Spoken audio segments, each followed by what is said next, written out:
Hey guys, Chris Fix here. Today we're going to change out the ball joint, specifically the lower ball joint on my 2001 Mazda B3000. This procedure is going to be the same for most vehicles with lower ball joints. Here's everything I used for the job. Over here, super important, you need a ball joint press. I rented this for free from Advance Auto. Also, can't forget about the ball joint. Here's the ball joint model that I got for my truck. I want to thank Auto Parts Warehouse for sending this to me. And now let's go install it in the truck. This is going to be the short summary video where I give an overview of how to do the job. If you want to see a longer, more specific and in-depth video, the link is in the description below. Before we lift the truck up, we're going to have to take this cover off and get to the axle nut in here, and we're going to have to take the axle nut off. It's a 32mm axle nut. So just use your screwdriver, flathead screwdriver right here, and unscrew these 3 bolts on the outside of this cover to get this cover off. And this cover will just pop off, and then there's your axle nut. Get a little penetrating fluid in there. That'll help you out when you're taking this off. Get my 32mm socket. You're gonna need a lot of torque, so use a breaker bar.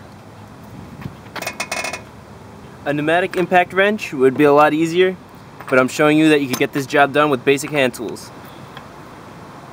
Before jacking the car up, make sure you take your lug nuts off.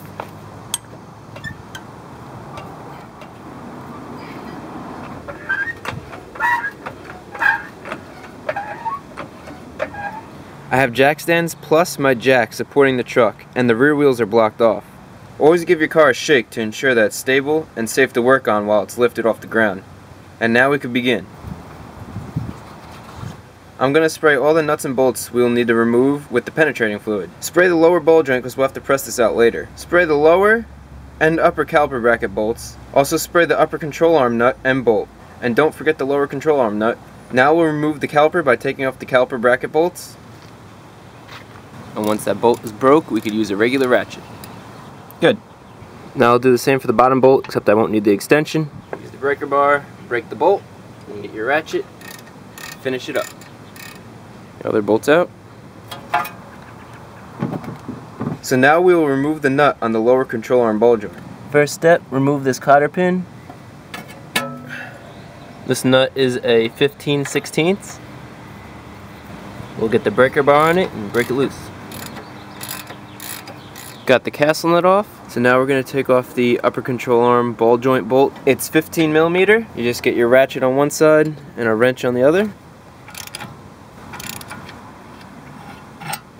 So now I'll get a crowbar up underneath the control arm and against the frame so I could lift it up, and that's going to come right out.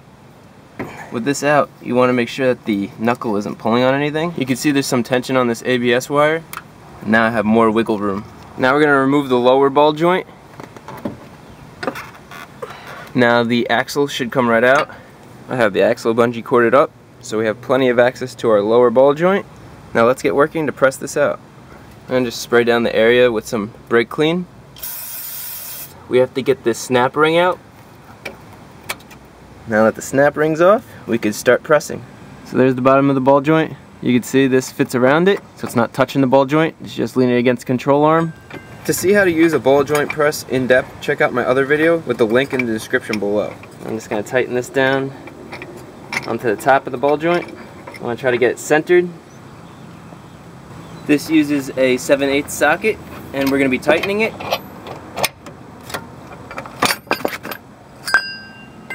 And that ball joint is out. Before you put the new ball joint in, just use some brake clean, and you're going to clean out where the ball joint sits. On the ball joint itself, it says mount inward, so we want to put this on the inside of the car. So like that.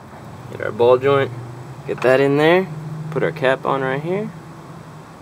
Make sure that's centered. Good, it's snug down.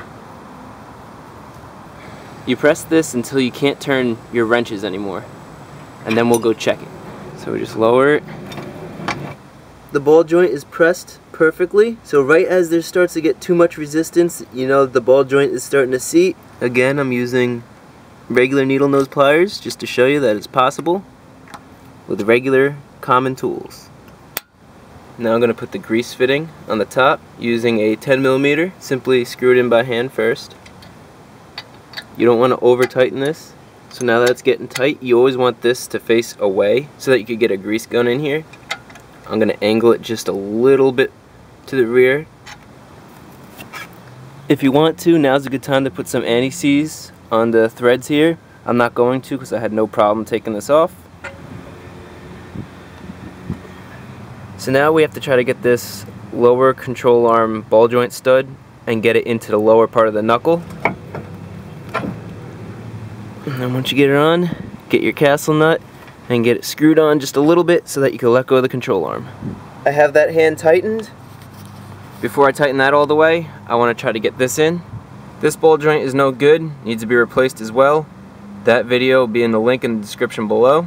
To give me a hand, I'm using a jack, and the jack is going to jack the whole knuckle up for me, so then I could get this right where it needs to be with the control arm. So then just lift up the control arm, slide the knuckle in, just using a rubber mallet. You really don't have to hit it hard. Good. So now I'm going to put the bolt in.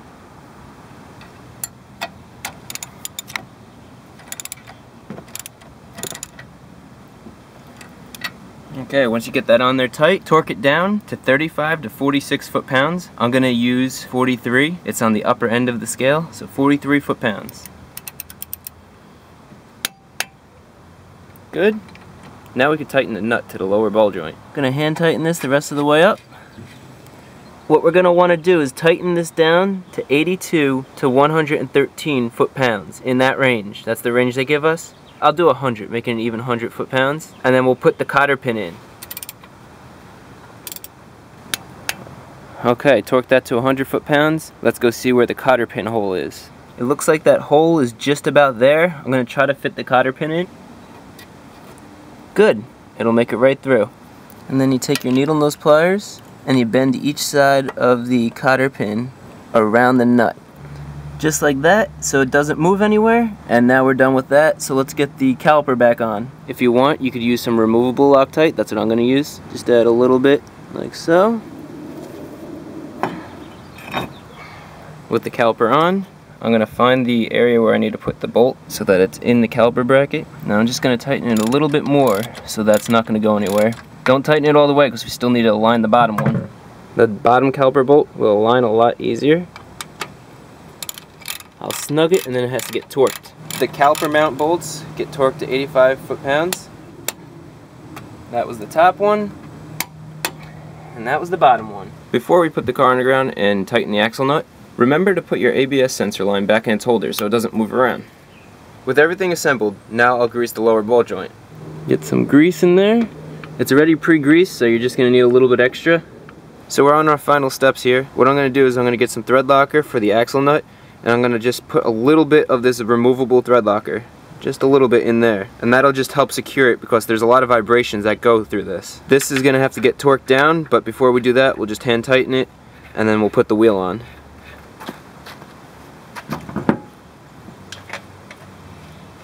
With all the lugs tightened, we'll drop the truck. Your lug nuts get torqued to 100 foot-pounds. Your axle nut gets torqued to 162 to 205 foot-pounds. Okay, that's nice and tight. And now just get the lug nuts.